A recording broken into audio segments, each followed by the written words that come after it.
School Pitchside, your ultimate guide to all things schoolboy football, Thursdays at 8 p.m. on CVM TV.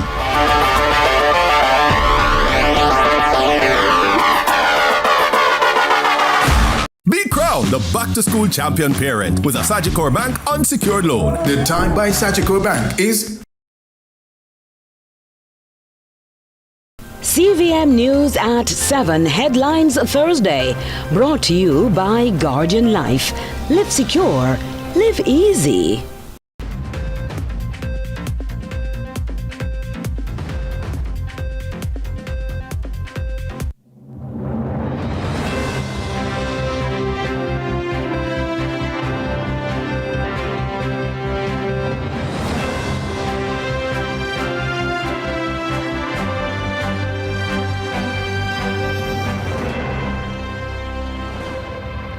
Tonight in CVM News at 7, JCF issues apology to family of slain 22-year-old Jamar Farquharson. 4 more fatal police shootings in the last 24 hours. And day 1 challenge to law banning Obeah. Stakeholders react. In sports, Jamaica lost 85-33 to Australia in the Netball World Youth Cup.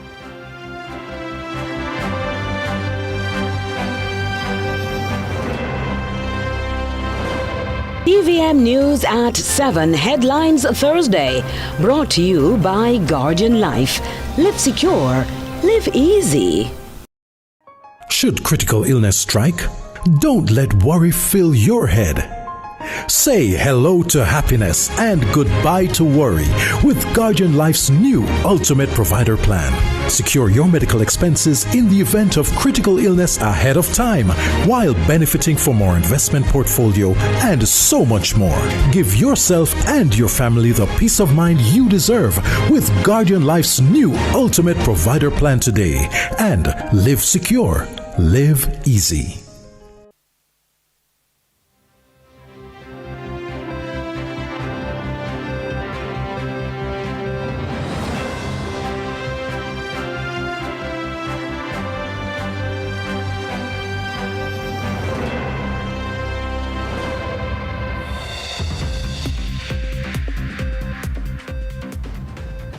From Kingston, Jamaica, this is CVM News at 7. It's Thursday, September 25, 2025. I'm Nika Lewis. Thanks so much for joining us.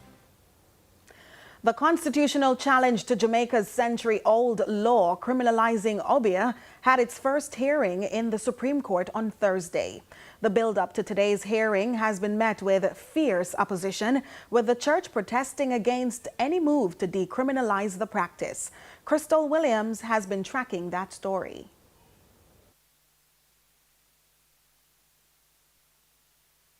The constitutional challenge to the 1898 Obeah Act, which was filed in the Supreme Court on May 16, had its first hearing on Thursday.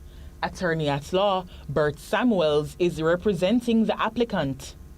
The matter is really against the Attorney General, who represents the Jamaican state. Jamaica's Obeah Act defines an Obeah practitioner as any person who pretends to use any occult means or pretends to possess any supernatural power or knowledge and uses any instrument of Obeah in their practice.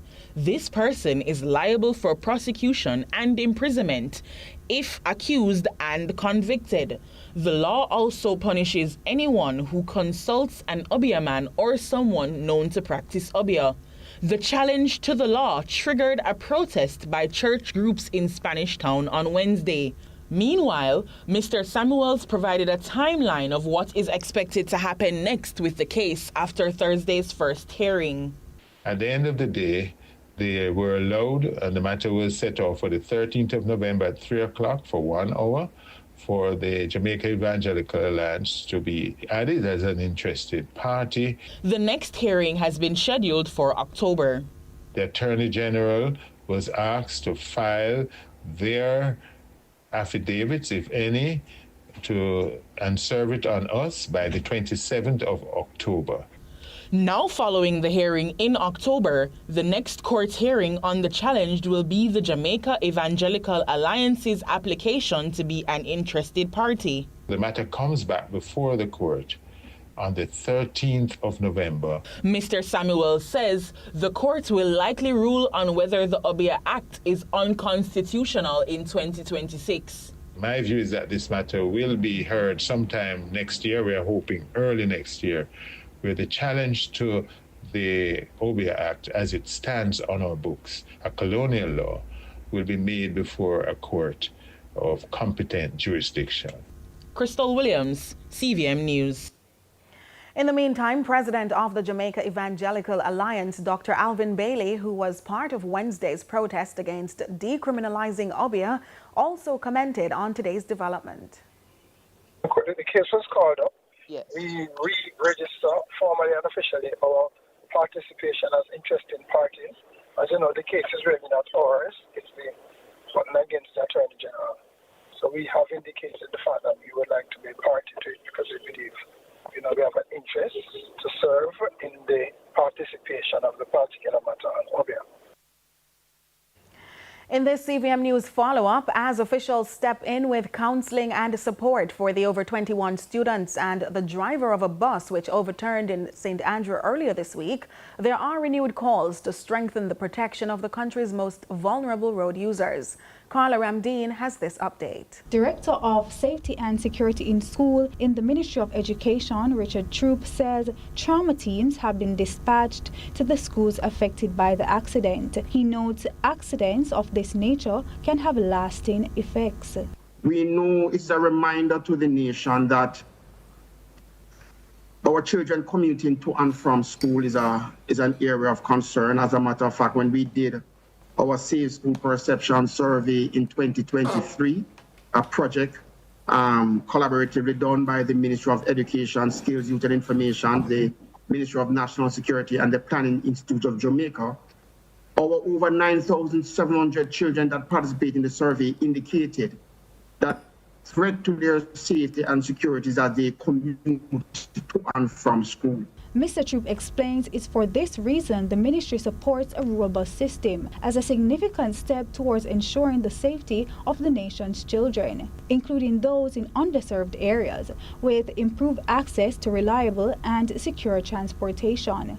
And that's why, as a ministry, we were so grateful for the National Rural School Bus Program, the rollout of that initiative to ensure that our children are afforded with a safe, reliable, and affordable transportation system.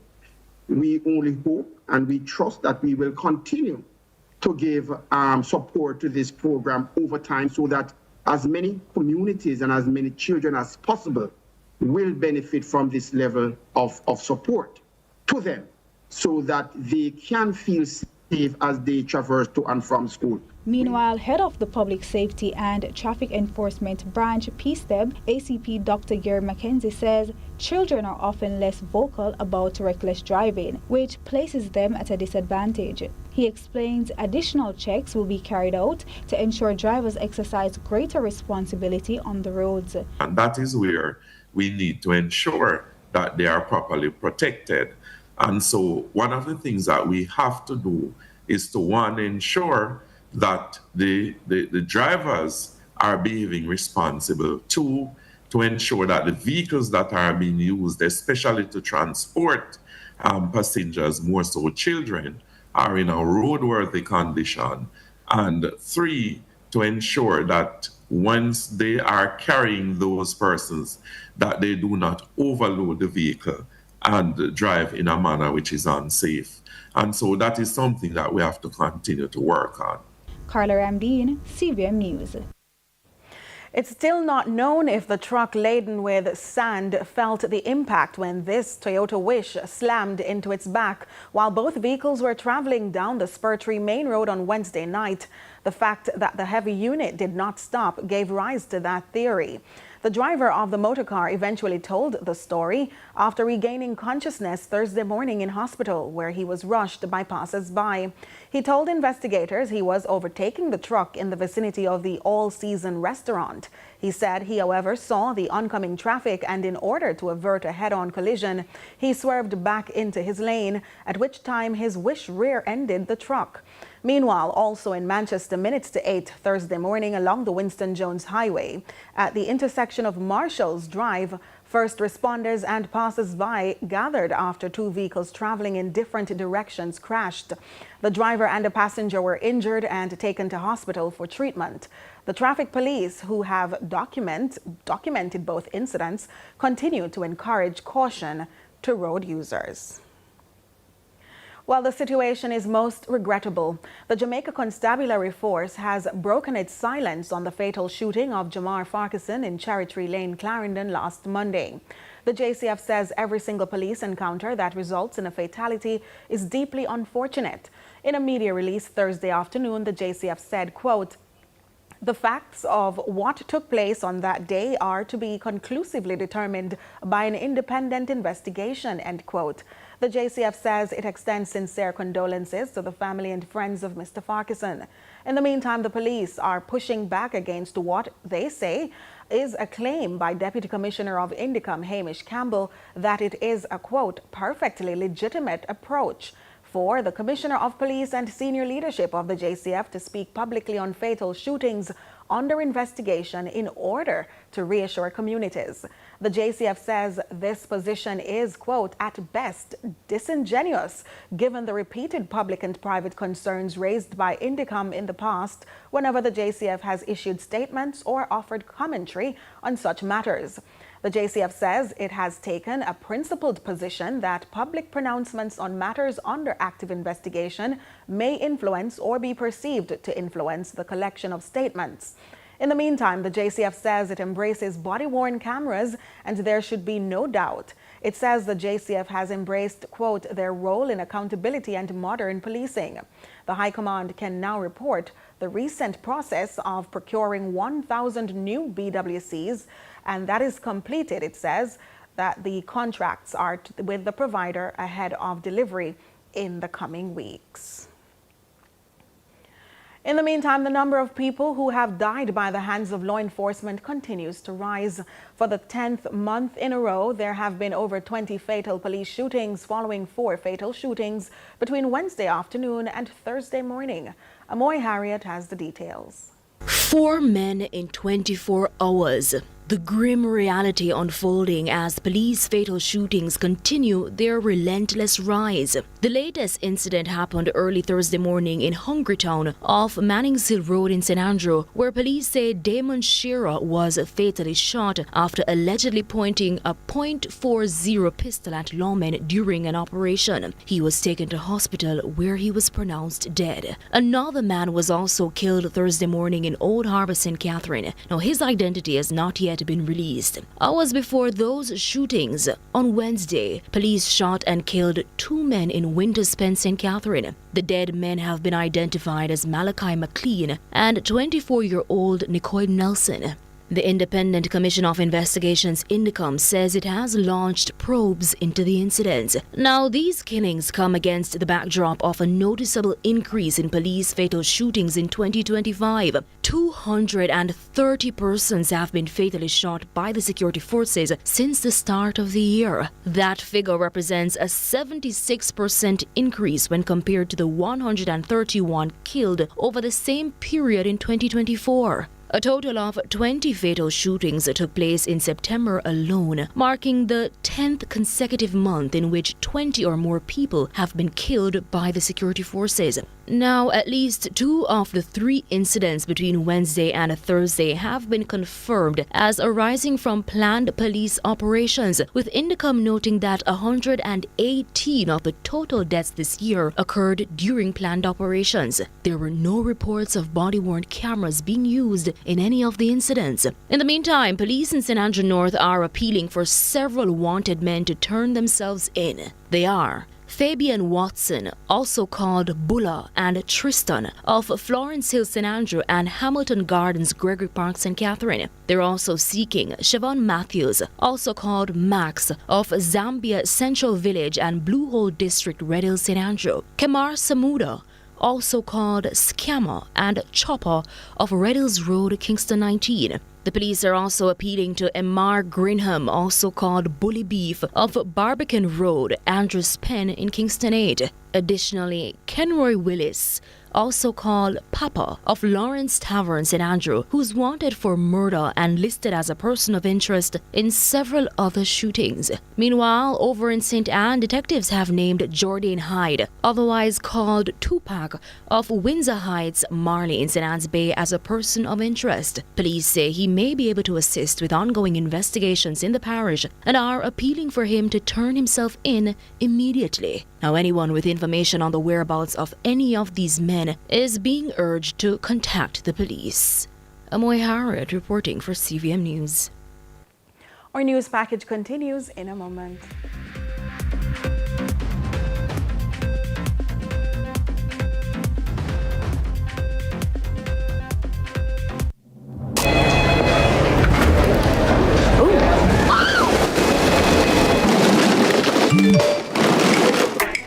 Crunch your craving with the value menu from KFC. With combos starting at just $620. KFC, it's finger licking good. Courts presents the Home Event 2025. It's the perfect time to refresh your home with deals you can't resist. Get mattresses as low as $29,999. Upgrade to a 55-inch TCL Smart TV for only $64,999. Plus, get a free gift with select appliance purchases. Shop today with Courts Ready Finance and get more. Don't miss the Courts Home Event 2025. Courts, bringing value home. Offers end September 30. Conditions apply.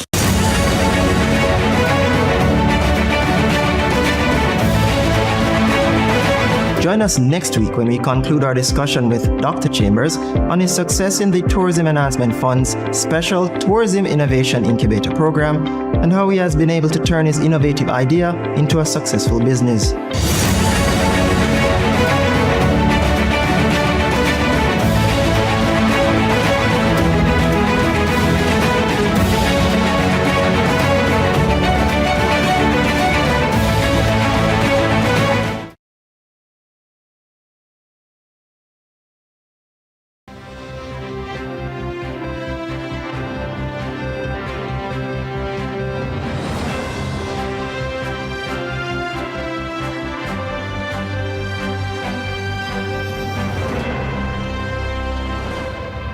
Thanks so much for staying with us.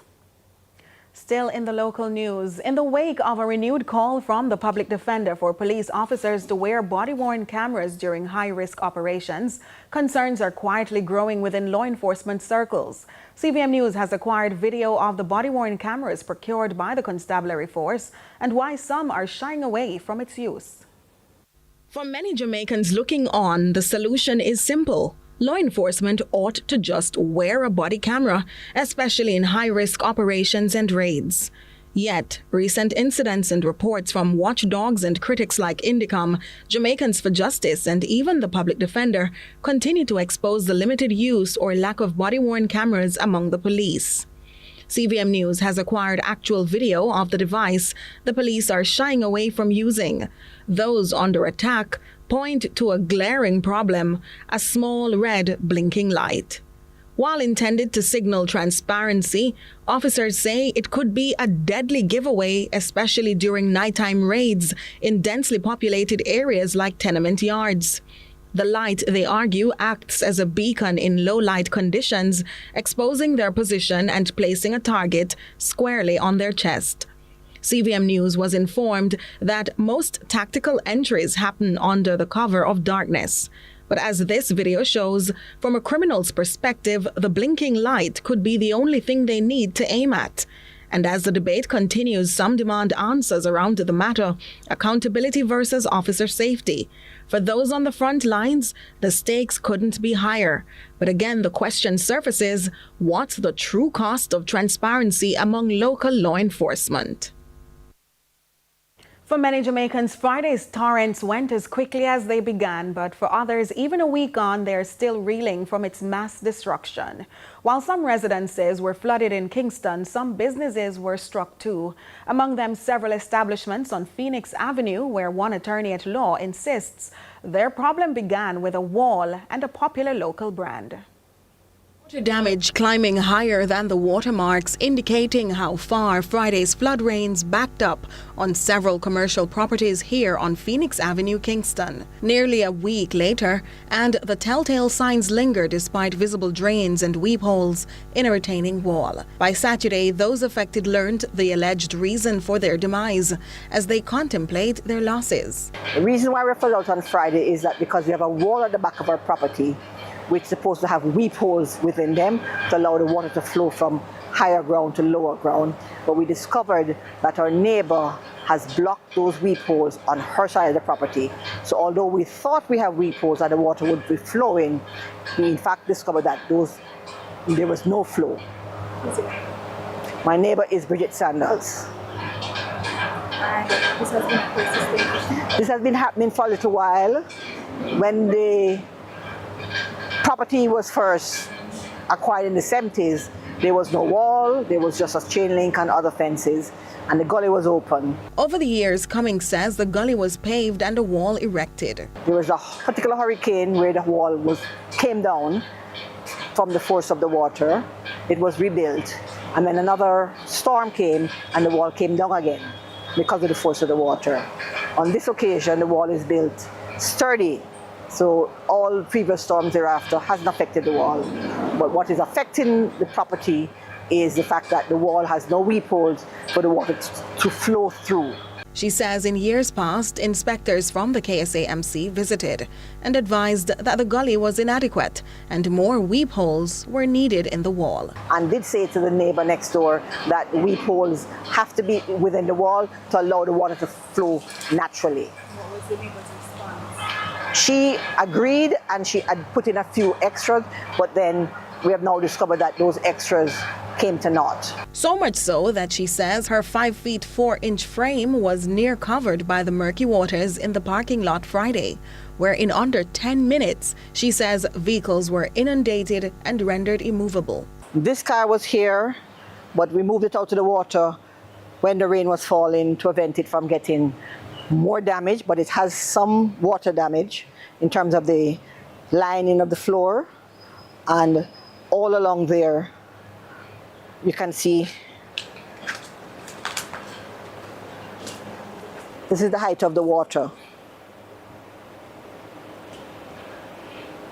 Say it again. This is the height of the water.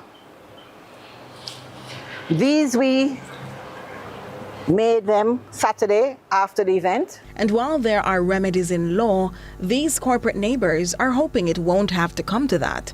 They've since placed new weep holes in the wall. Cleanup continues with their neighbors, but several calls placed to the accused entity up to news time went unanswered.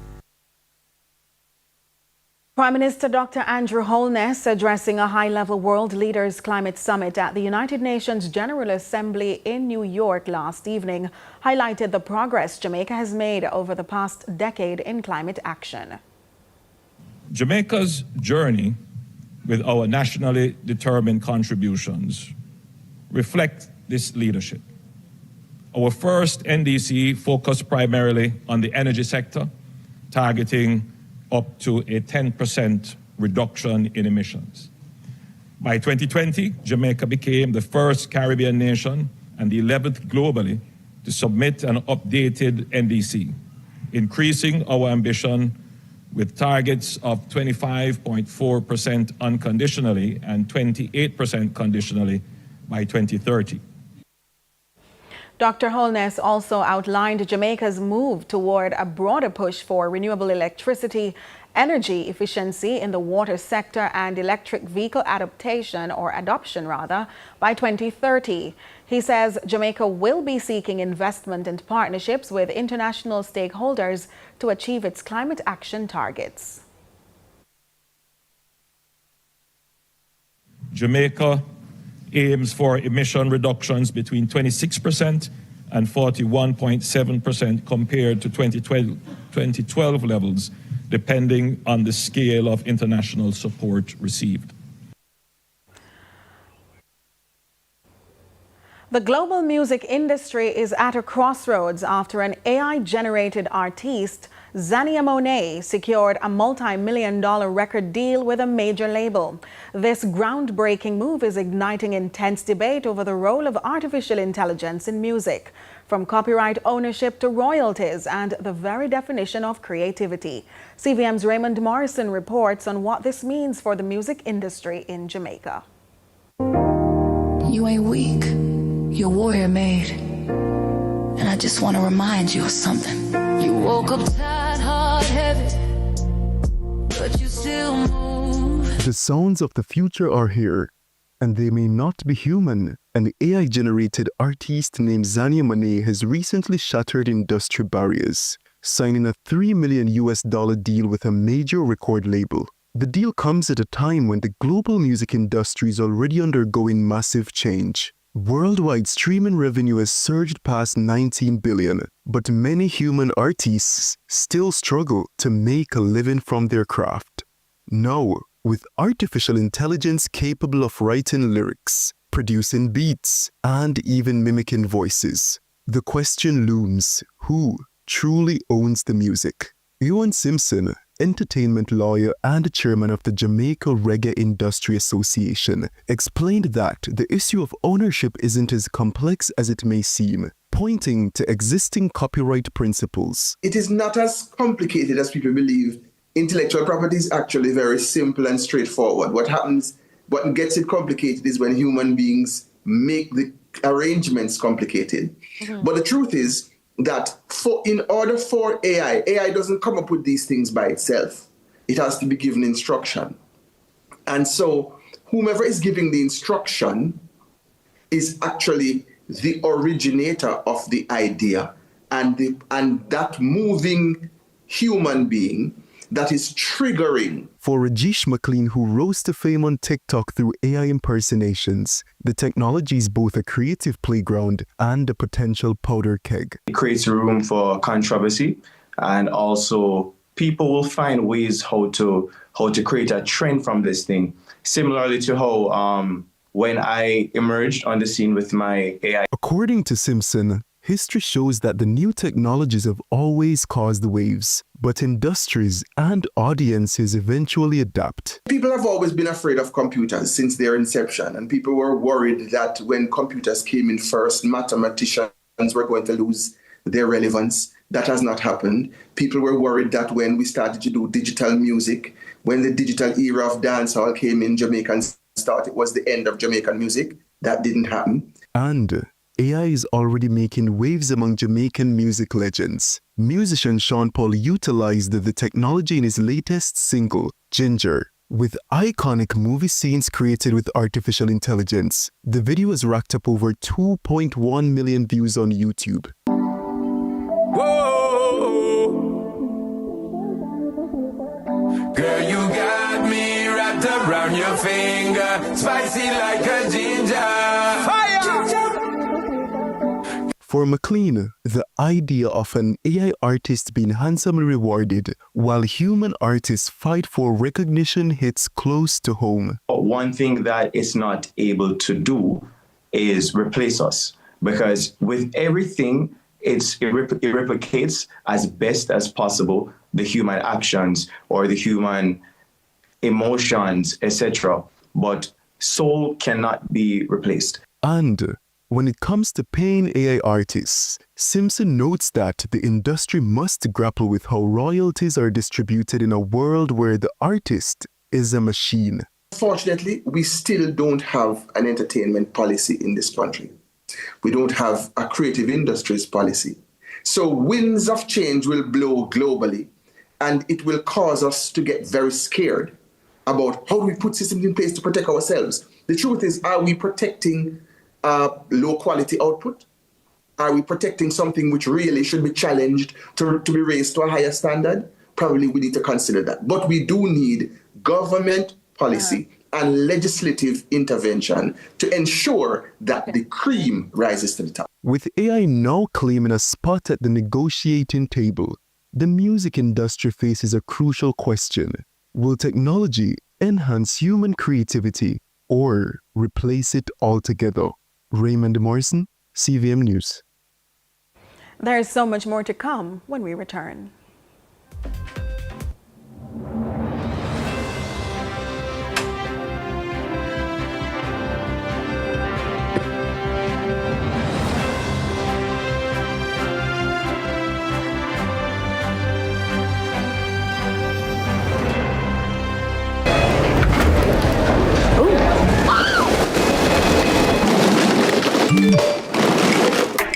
Crunch your craving with the value menu from KFC. With combos starting at just $620. KFC, it's finger licking good. Crunch your craving with the value menu from KFC with combos starting at just $620. The time by KFC is 7:30.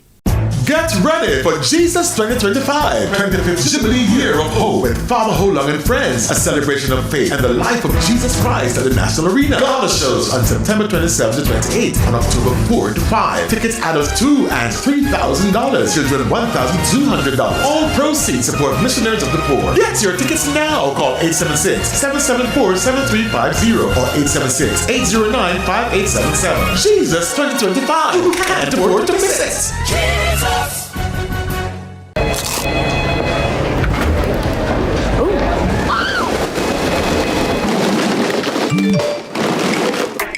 Crunch your craving with the value menu from KFC. With combos starting at just $620. KFC, it's finger licking good.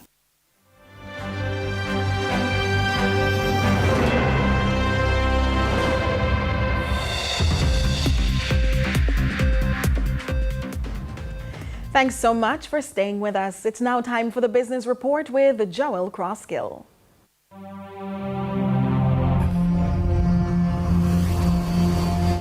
Lots to share with you in the Business Report today, relating to the seamless transition of a listed utility whose public-facing identity has been inextricably linked with its now former managing director, whose service to the exchange in various capacities for over 2 decades was immediately and warmly recognized by its new leader, as Livingston Morrison joins us for the first time as Group CEO of the Jamaica Stock Exchange. Dr. Street Forest, by any measure, has been iconic and transformational. She has left a tremendous legacy, and I'm excited about continuing and to build on that legacy. Dr. Street Forest will tell you that there is a lot to be done, a lot of work still left to be done, and I'm excited about continuing that program of work. One that engages the collective expertise of the approximately 130 employees now under the JC Group CEO's leadership. The strategic plan is not changing. The departure of the managing director, my assuming the responsibility, does not mean the strategy or the strategic pursuits of the organization changes. Of course, the Jamaica Stock Exchange is a mature organization. It's also a listed company, and we take strategy development very, very seriously. Having served on the JSC board for the past 19 years, following the completion of his service as Deputy Governor of the Bank of Jamaica, Mr. Morrison is being meticulous in ensuring that the JSC team remains resilient and aligned. My focus is on being effective as a leader, and I think of leadership in very simple terms. Moving an organization, moving a group from one position, one place to a higher, more effective place. So I'm not caught up in styles. I'm more focused on being effective, and I focus on leading one person at a time. With programs of national significance advancing, including the establishment of the micro market and the social stock exchange, Mr. Morrison highlighted how financial systems are evolving and what the JSE is doing to best meet the changing nature of those demands. In terms of the speed with which we'd want to grow and develop the market, there are questions as to whether or not the entire ecosystem can keep pace with the rate at which the capital market is developing. There is need for a wider range of products that are to support the portfolio management objectives of our investors. So I don't see those as significant challenges. I see them as developmental opportunities. Opportunities that extend across the region, where the JSE's historic reputation of performance continues to resonate. The recognition gained from 2015 and 2018, when the exchange was recognized globally as the best performing exchange in the world, that continued to serve us.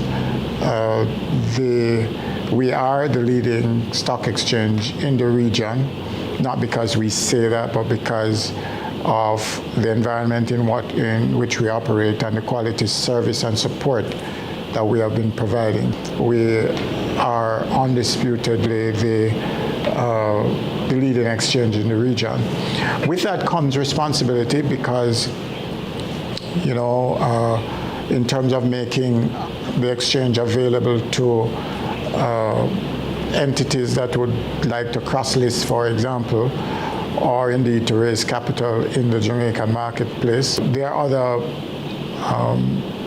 jurisdictions that are attempting to further develop their capital market as well, and we offer whatever guidance we can, and even outside of the region as well.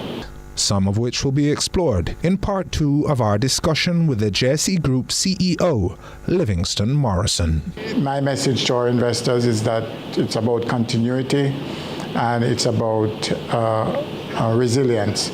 That's our mantra for the next couple of years, and there is every indication that the Jamaica Stock Exchange is ideally positioned to move from strength to strength. And that was your business report.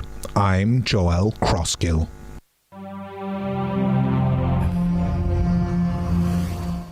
In news overseas, former French President Nicolas Sarkozy has been sentenced to 5 years in prison. That's after a Paris court found him guilty of criminal conspiracy. As Al Jazeera Now reports, the case related to illegal Libyan financing of campaign funds ahead of his 2007 presidential campaign. Well, this has been a case and a trial full of twists and turns, and now the verdict, it seems, is no different. Former French President Nicolas Sarkozy given 5 years in prison. The judge said that was for his conviction of criminal conspiracy, I should say. She said that Nicolas Sarkozy had been the mastermind, the ringleader amongst his associates to try and procure illegal funds from Libya, that he knew exactly what was going on. So even though he was acquitted of the other 3 charges against him, which included corruption and embezzlement of public funds, he was found guilty of criminal conspiracy, and he has been given this very heavy prison sentence. Now, what we know is the next step is that Nicolas Sarkozy will then meet the judge in the coming days to talk about his sentence. But as far as we understand, he will have to go to prison. He will, of course, perhaps try to appeal it. Even so, he'll have to go to prison. He will, though, perhaps ask if he can serve out his term in house arrest or with an electronic bracelet. But what we are seeing is a former French president that will end up in some way for some time behind bars, and that is unprecedented. It is, of course, a huge political and state scandal. Sports with Ronaldo Adams right after the break.